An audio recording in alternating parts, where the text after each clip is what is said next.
Hey guys, this is Lorenz of the Ketones and Coffee podcast. Make sure to subscribe down below so you don't miss out on any of this great content. I'm so excited for this, guys. This week we have Kelley Sauber. Kelley is a certified health and wellness coach with over 30 years of experience, and she has helped many stabilize and even reverse devastating effects of a high carbohydrate diet, such as type 2 diabetes, hypertension, and metabolic syndrome, and more. Kelley is dedicated to helping people make positive incremental changes to their lives and providing the support and education they need to achieve their health goals. I'm so excited for this. Kelley, welcome to the show. Thank you. Thank you, Lorenz. I appreciate this opportunity. Thank you so much for being on here today. Today, guys, we are discussing how making incremental changes can help us achieve our health goals and create a healthy, sustainable lifestyle that lasts. Lifestyle changes, we were talking before we press record there that lifestyle changes are not easy, and especially if you're coming to the Star American diet. How about for you, Kelley? Can you describe in a nutshell what that process for you was like, lifestyle change? If you can, briefly talk about, in a nutshell, what from a standard American diet to a low-carb diet looks like. Right. So, with my approach, I labeled it an experiment so I could see how it affected me. And then it also seemed a little non-committal, but once I stepped into completely getting rid of grains, I noticed the difference. And about a month into the process, I reintroduced oatmeal, the best breakfast that you can possibly eat on the standard American diet. I reintroduced it, and that was actually the last time oatmeal crossed crossed my lips. So I just really, once you get rid of the inflammation, that's actually the drive for moving forward. Or once you realize the health benefits, whatever it is for you, and that's your driver to keep moving forward. And I think that's key, is teaching people about learning education and listening to their body. Once you cross that, like I said, like for me as well, like once you you become in tune with your body, and you will see the effects. For me, it was my depression. It was my chronic anxiety. And we'll talk about that more later on in the show. But what I also learned, you talk about education, right? The key factors that help us succeed. For me, it was the environment, my why, why am I doing it, my reasons. And, we need to educate ourselves because, you got to know about the consequences of what you're eating and knowing why we're making the change. And so let's dive in here and explore how an incremental change can help us. And the bread and butter for the show is the stories, right? We always talk about how our stories can help other people, and, people can resonate with our stories. And it's always been what we've been accustomed to on the show. And, health was your path. Even before low carb, you have a physical and health education degree and a master's in exercise science and health promotion. And you had a certification in exercise as an exercise physiologist. And you have been working in a health and wellness industry for many, many years. And yet you have said that it wasn't until you adopted a low carbohydrate lifestyle that you really felt you were in control of your weight and, got your energy back, your blood pressure stabilized, which was, only a couple years ago. Can you tell us more about your journey to discovering the low-carb lifestyle and what inspired you to make the change? What inspired me to make the change was my husband. So his A1C continued to rise, and he decided he was going to go low-carb, mainly reducing sugars. And a year after he got started, I continued to struggle, and I had tried everything, but being an exercise physiologist, I do love to exercise. That's why I went into that field. I love all of everything about that exercise gives you, but it wasn't giving me blood pressure control or weight maintenance, really. So I decided something inspired me. It was a Facebook ad, and I went in and that's what started my research. And I decided I was just going to do my little experiment. And, within 2 weeks, I knew it was it. It was done. This was how I was going to live the rest of my life. And slowly, I first eliminated the refined carbohydrates and the sugars. And slowly after that, it took a few months, I implemented then healthy fats into my diet. That was a little scary at first, but I recognized the benefits of adding then healthy fats.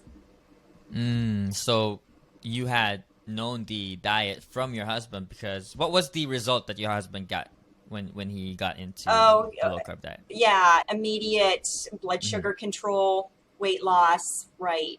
So I know I didn't learn from him. He inspired me. He just kind of started the little journey on his own, not much to my chagrin, because that's what I knew.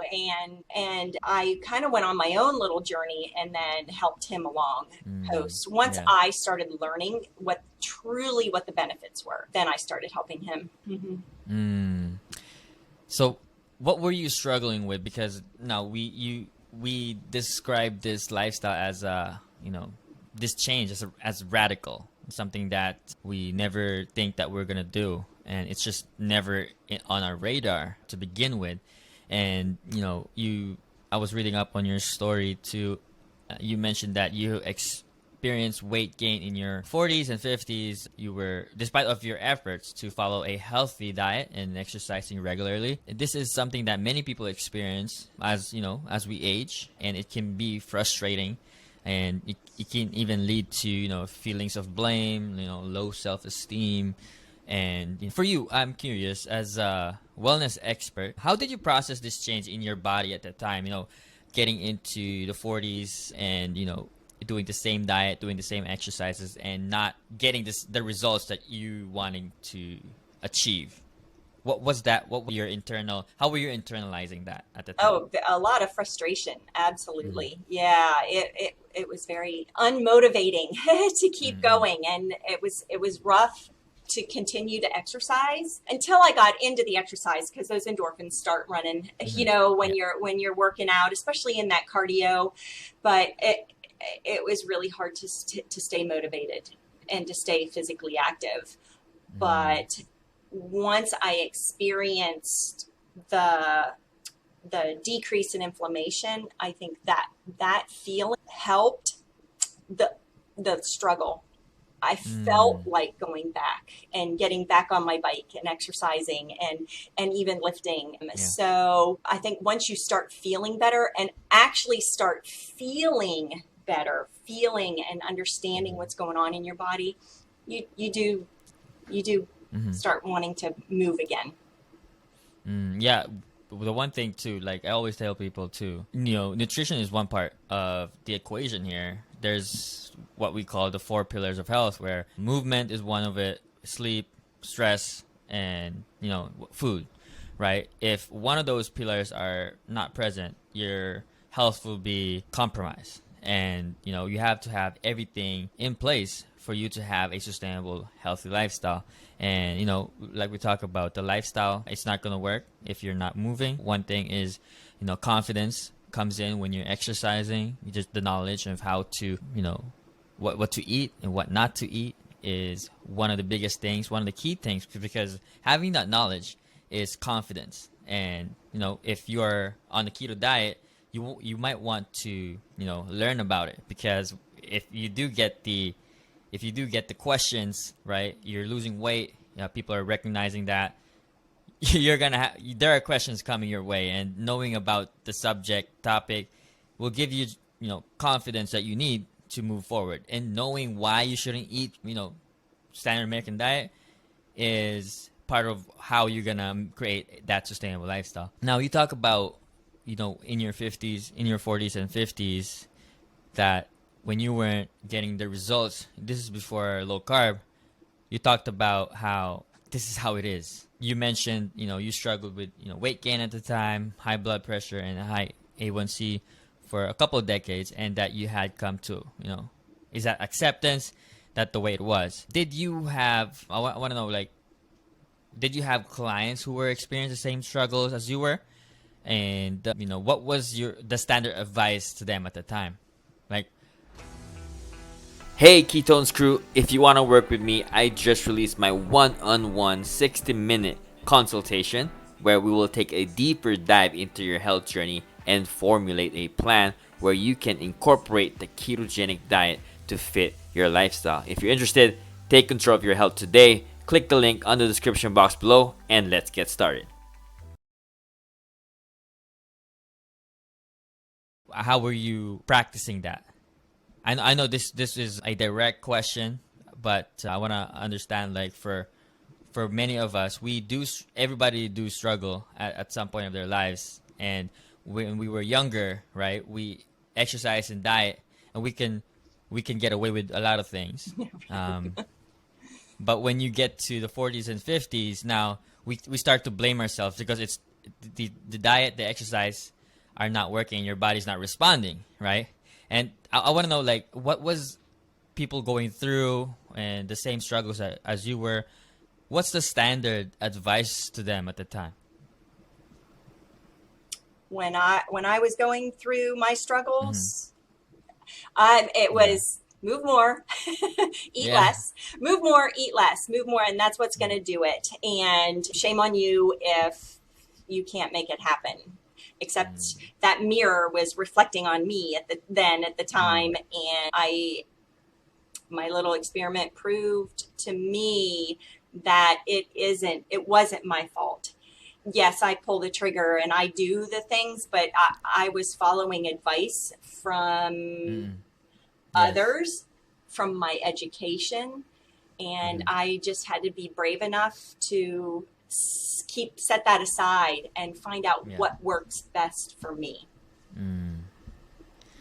You know what? This is what I love about your story is you didn't waste time. Once you discovered this for yourself, you pivoted into helping others as well. Now, I know you, like you said, your training is super different from low carb, from this lifestyle.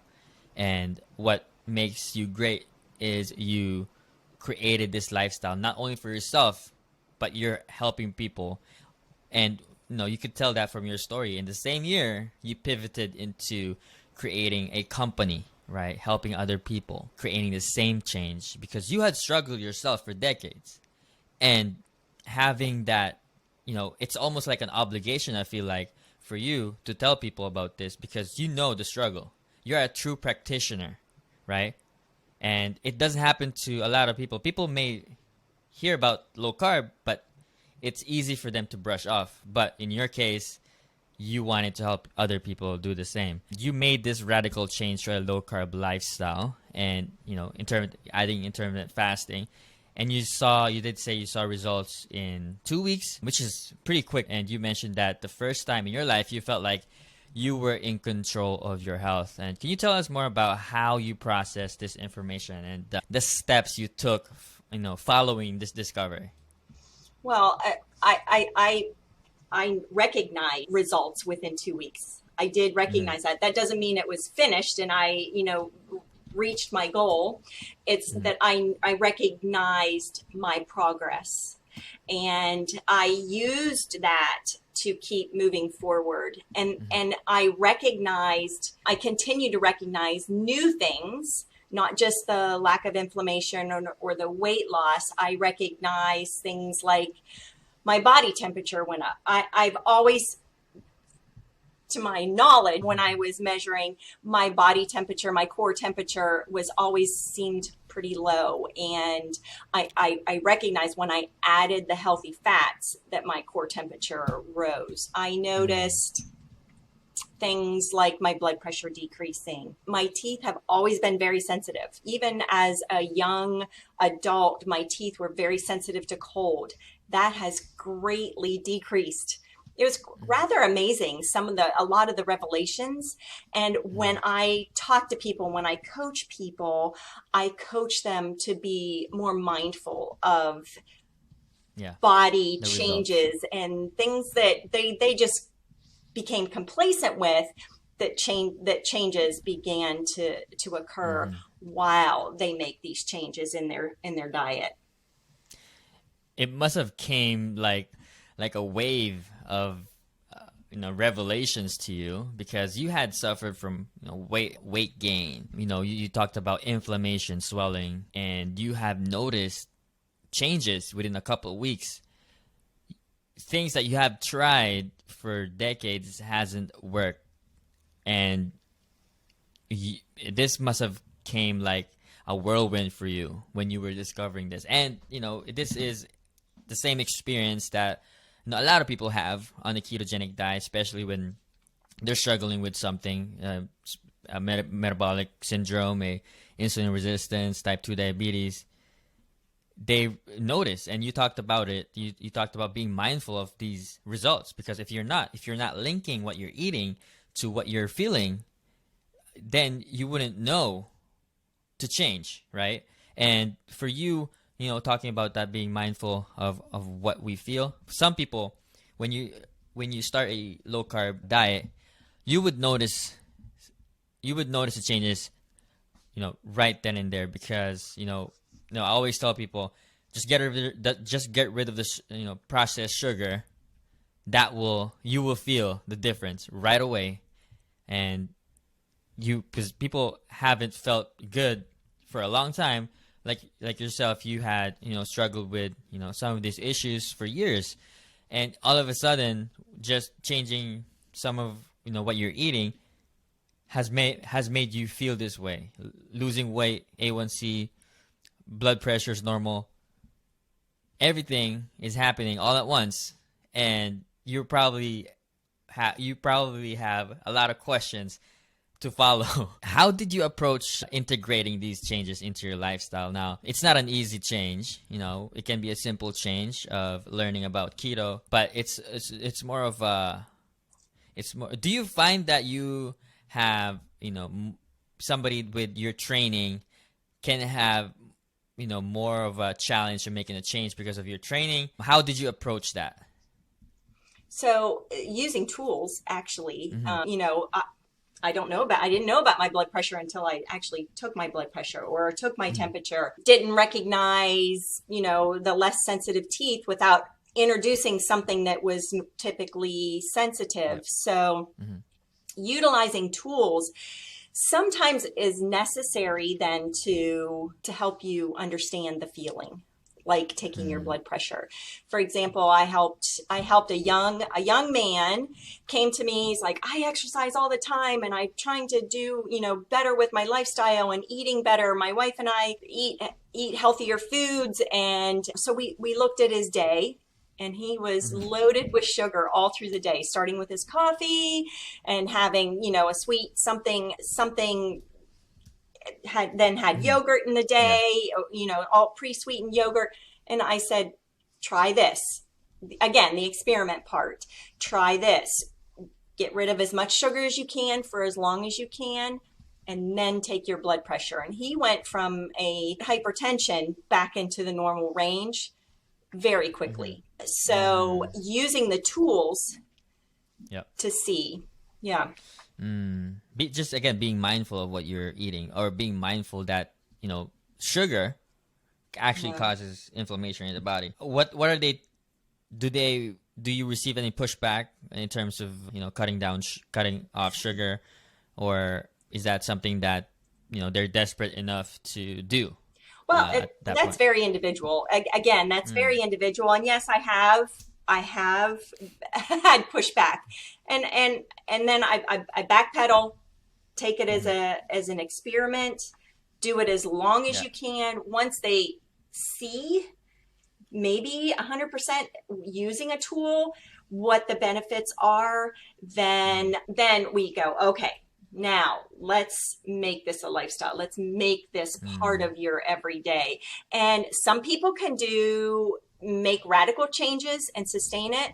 I had another person with type 2 diabetes, pre-diabetes. She went 100%. She jumped on it, went completely keto, and she says she'll never go back now. So it's all dependent on the person and what they're willing to accept. Even after, I want to know your process here about, obviously advising against sugar. Do you have to tell them why they can't have it, or do you go through a process of giving them more information about what certain foods impact your blood sugar, your high blood pressure?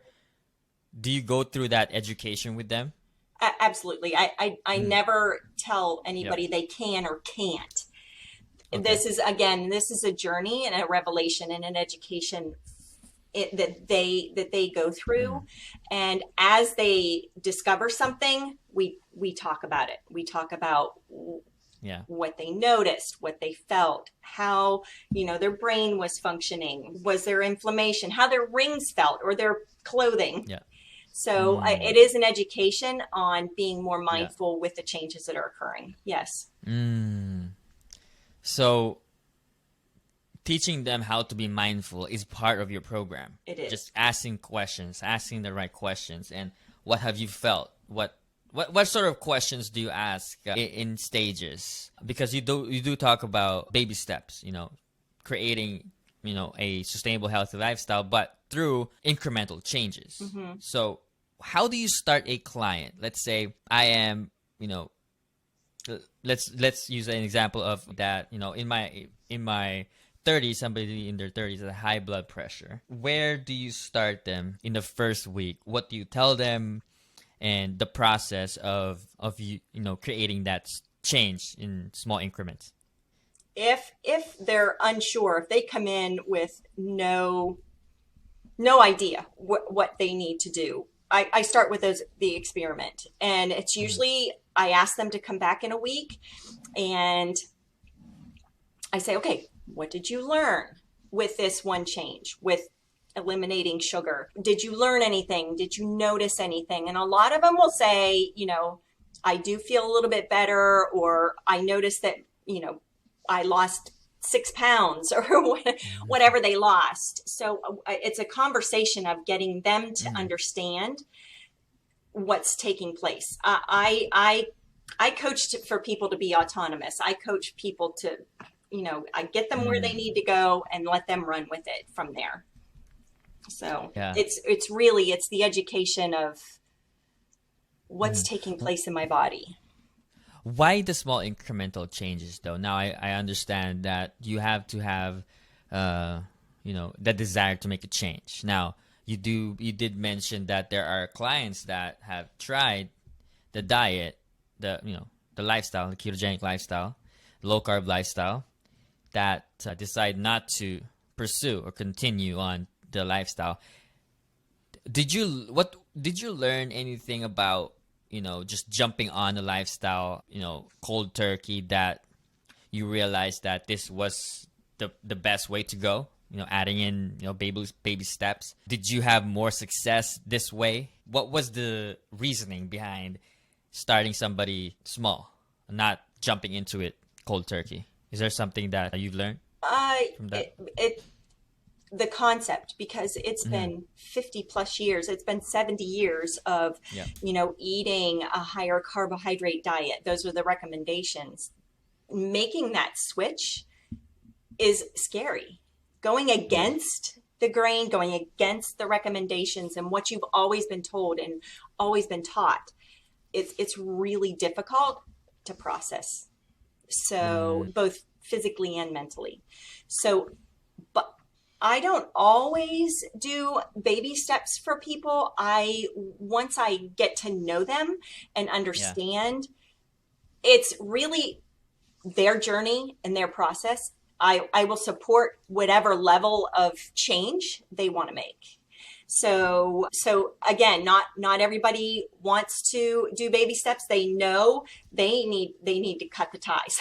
So they'll completely stop with sugar or refined carbohydrates of any kind. And I'm there to support them and help them through that process and talk them through that. Let me give you another scenario here. How about somebody that has tried keto before, approach you about food choices, and they struggle with food choices, and now they know that they felt great on the ketogenic diet or low carb diet before, just is struggling right now to make the right food choices. Where do you start them? So if people have tried keto before, they usually come to me. They don't want to go back to it because they felt restricted. They didn't feel like it was sustainable. So I give them a different perspective, a different way of looking at a low carb diet. One, not 100% restricting to ketosis, but two, getting them to see what they get to eat rather than what they don't get to eat. So looking forward to other recipes, and I help them find, resources online for new recipes, and just get them to have a different viewpoint on a low carb diet. Yeah. For some people that already have the experience, they know it's great for them, but it seemed like is it just seeing it as a lifestyle for them and not seeing it as, because some people think of keto as a diet, meaning a short-term solution that they could get off anytime they want. Is it because they're afraid to let go of some certain foods? That's why they need a coach to give them more of boost in why this is a good thing for them. Because I'm struggling to understand why somebody would, reap the benefits already and not continue on with it. Or do they not find it worth it? Do they not find, letting go of certain foods worth it? Or is it more of cutting the ties? Yeah, for example, like you said earlier, they know what to do, right? But they struggle to wrap their head around this being a lifestyle. Now, I understand that you talked about what they get to eat instead of what they don't get to eat, meaning focusing on what you can have and not focusing what you can't have. Is that the problem? Like, that's the main problem that they're having for these people that already know? Oh, it varies. It's different from person to person, but the people that I've talked to that previously did a keto diet, that is their main thing, is that restriction, that I miss my pasta or my bread. And I truly think too, when they first attempted a keto diet, they were looking at it as a quick fix. I'm going to lose the weight, get here, and then I can return back to my normal lifestyle. And I truly think that is an issue, is people don't. There's been so many diets, so many fad diets, and keto is in that block of fad diets. People don't realize that it's actually a lifestyle. I think it's still labeled a fad diet. And I really do. I work with dietitians who are completely against any kind of ketosis or any kind of low carb because they push it. It's what they were taught. It's not a personal thing. It's what they were taught in school, that ketosis is bad and it's not sustainable. And I think that still is reflecting out there to society. Something we have to work against. No, we have. I gotta address that too. As a fad diet, ketosis, the process of making ketones in the body when carbs is not present. That's been around for since the beginning of people here, right? Historically, ketosis, ketogenesis, that process in the body that happens. It's been part of us, and babies are born in ketosis, and which is a revelation for some people, but that's been happening. You can Google that. You don't have to listen to me, talk about that. And it's not a fad diet. It's been helping people for many, many years. It's been as a therapy for kids that doesn't respond to what's it called? I forgot. For kids that doesn't respond to epilepsy medication, right? And they put them on a keto, ketogenic therapy to help them with their, seizures, right? So, it's not a fad diet. It's been around. And yeah, like you mentioned, like I liked what you said, that people miss the pastas, the breads, and they feel like they're restricted. I guess, there's a lot of people out there that knows keto, but they think it's a short-term solution. Mm-hmm. What does one have to do? I know you said introduce them into the alternatives, right? But what's your process into helping them find this? Do you give them recipes to go get into meal plans? What's the process? I don't necessarily give them meal plans. I give them resources, again, tools to find their own meals. Now, I do give recipes that I've found that I really enjoy, that gives them the comfort food idea. So, a chicken pizza crust, or a cauliflower pizza crust. People love pizza. I love pizza. So having those alternatives, I give those suggestions, or, different ways to prepare eggs. But for the most part, I give them websites and how to find those websites to find their own food sources and ideas. But I really do encourage their own experimentation of finding foods. So for themselves, like, if you're not, like I said, like you have to want to make a change, right? Somebody cannot force you to get up and run a mile. Somebody can't force you to eat the right foods. Like I said, we talk about the knowledge, the education, and having the right knowledge can, give you more confidence into, deciding that this is a lifestyle, and, creating the why. Why are you doing it? What's the reason that you want to make a change? And for me, let's say you want to lose weight. Why do you want to lose weight? You want to get healthy. Why do you want to get healthier? I want to be here for my kids long term, right? Something that you can hold on to and get back to when you're struggling to stay consistent, right? Just keep reinforcing that why, keep reinforcing that reason why you want to do it. And then what will propel you is your environment, right?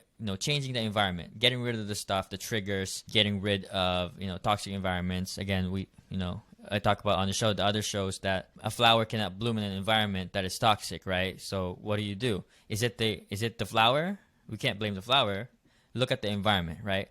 If you want to change for better, you change your lifestyle. You can't have, a lot of, foods that can trigger you, or, conversation. If you're living with somebody, those conversations has to happen. Uncomfortable conversations, but, relevant conversation, needless to say, talk to your partner, talk to, everybody in your household that you are starting this diet and you want to make a change for yourself. And sometimes it's that simple, but you have to, have that conversation to create that environment for yourself, because it's hard to do it on your own. Now, joining a community, having a coach can also help you make that change. I want to ask you, for last couple points here, Kelly, what went into your decision to become a coach and help others improve their health? What was thought process, and why did you want to share your story there? So I've actually been a wellness coach, longer than I discovered a low-carb lifestyle. So being in education for 20 years prior to becoming a strictly wellness coach, I loved teaching children how to take care of themselves. And that just has transported over into adults. And there's still a need for more education and teaching people. And I think I have those skills, and I have that ability to reach people, reach inside a person and help them be healthier. I think we have had such a long time of beating and beating and beating, eat less, move more. People need to be comfortable and be able to bounce ideas off of someone to get through that process and really unlearn that concept. So, and people just need some help with that, I guess, handhold, so that they are not going through the process by themselves. So that's what I like to do. I love that, because it is, this, you have to look at this as a lifestyle. I always talk about this, and keto, if you look at it as a short-term diet, you can get on it for a month, but what good does it do if you don't continue on, right? If you just want to lose weight, fine, you can use this as a tool, right? But if you have a more serious condition like type 2 diabetes, hypertension, insulin resistance, metabolic syndrome, your high blood pressure, hypertension, your type 2 diabetes is not going to go away unless you change your lifestyle for good, right? And the problem with, my dad, he's type 2 diabetic. The problem with trying to change your lifestyle, not knowing anything about, what to eat, because your doctor would only say, oh, eat a healthy diet, exercise more, and eat less. Lose weight. Sometimes you don't even get that. Sometimes your doctor would just say lose weight, right? And you're like, okay, what can I do to lose weight? I'm going to run. I'm going to exhaust myself for a week, and I'm going to decide it's not sustainable. And that's the end of that, right? It's just, it happens so many times with people. And when doctors tell them that you have to lose weight or you have to eat healthy, that's so vague that people don't know what to do, right? I remember my dad going home from that diagnosis, and he ate just salad because that's what he thinks that's healthy, just salad for a week. And I knew that wasn't sustainable. So he did that for 7 days, and he decided that's not sustainable. So he's back on, his regular diet, just taking pills, right? That's what's wrong with, eating less and exercising more. It's just so vague. And a friend of mine, he's my age, 30 years old, and he has high blood pressure.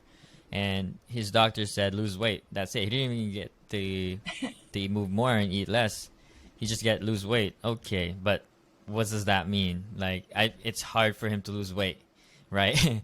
If nobody wants to gain weight, for one thing. If you tell somebody to lose weight, he's just gonna blame himself for not losing the weight, right? And the blaming, the depression, and everything else will just put a blame on himself and not work through it, because he can't lose the weight by himself without the proper tools, right? And that's why I love what you're doing, from your training to becoming a wellness coach now, helping people with low carb diet.